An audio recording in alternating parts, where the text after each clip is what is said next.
پیغمبر ان کو ابراہیم کا واقعہ سناؤ جب انہوں نے اپنے باپ اور اپنی قوم سے کہا تھا کہ تم کس چیز کی عبادت کرتے ہو؟ انہوں نے کہا کہ ہم بتوں کی عبادت کرتے ہیں اور انہی کے آگے دھرنا دیے رہتے ہیں۔ ابراہیم نے کہا جب تم ان کو پکارتے ہو تو کیا یہ تمہاری بات سنتے ہیں یا تمہیں کوئی فائدہ یا نقصان پہنچاتے ہیں؟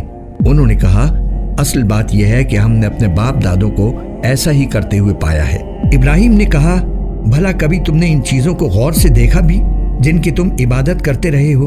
تم بھی اور تمہارے پرانے باپ دادے بھی۔ میرے لیے تو یہ سب دشمن ہیں سوائے ایک رب العالمین کے جس نے مجھے پیدا کیا ہے، پھر وہی میری رہنمائی فرماتا ہے اور جو مجھے کھلاتا پلاتا ہے، اور جب میں بیمار ہوتا ہوں تو مجھے شفا دیتا ہے، اور جو مجھے موت دے گا پھر زندہ کرے گا، اور جس سے میں یہ امید لگائے ہوئے ہوں کہ وہ حساب و کتاب کے دن میری خطا بخش دے گا۔ میرے پروردگار مجھے حکمت عطا فرما اور مجھے نیک لوگوں میں شامل فرما لے، اور آنے والی نسلوں میں میرے لیے وہ زبانیں پیدا فرما دے جو میری سچائی کی گواہی دیں، اور مجھے ان لوگوں میں سے بنا دے جو نعمتوں والی جنت کے وارث ہوں گے، اور میرے باپ کی مغفرت فرما، یقیناً وہ گمراہ لوگوں میں سے ہے۔ اور اس دن مجھے رسوا نہ کرنا جس دن لوگوں کو دوبارہ زندہ کیا جائے گا، جس دن نہ کوئی مال کام آئے گا نہ اولاد۔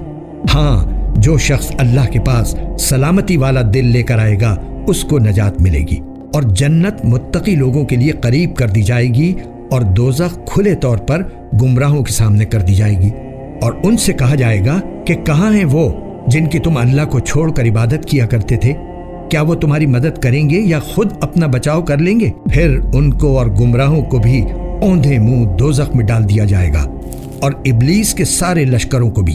وہاں یہ سب آپس میں جھگڑتے ہوئے اپنے معبودوں سے کہیں گے کہ اللہ کی قسم، ہم تو اس زمانے میں کھلی گمراہی میں مبتلا تھے جب ہم نے تمہیں رب العالمین کے برابر قرار دے رکھا تھا، اور ہمیں تو ان بڑے بڑے مجرموں نے ہی گمراہ کیا تھا۔ نتیجہ یہ ہے کہ نہ تو ہمیں کسی قسم کی سفارش کرنے والے میسر ہیں اور نہ کوئی ایسا دوست جو ہمدردی کر سکے۔ اب کاش کہ ہمیں ایک مرتبہ دنیا میں واپس جانے کا موقع مل جائے تو ہم مومن بن جائیں۔ یقیناً اس سارے واقعے میں عبرت کا بڑا سامان ہے، پھر بھی ان میں سے اکثر لوگ ایمان نہیں لاتے۔ اور یقین رکھو کہ تمہارا پروردگار صاحب اقتدار بھی ہے، بہت مہربان بھی۔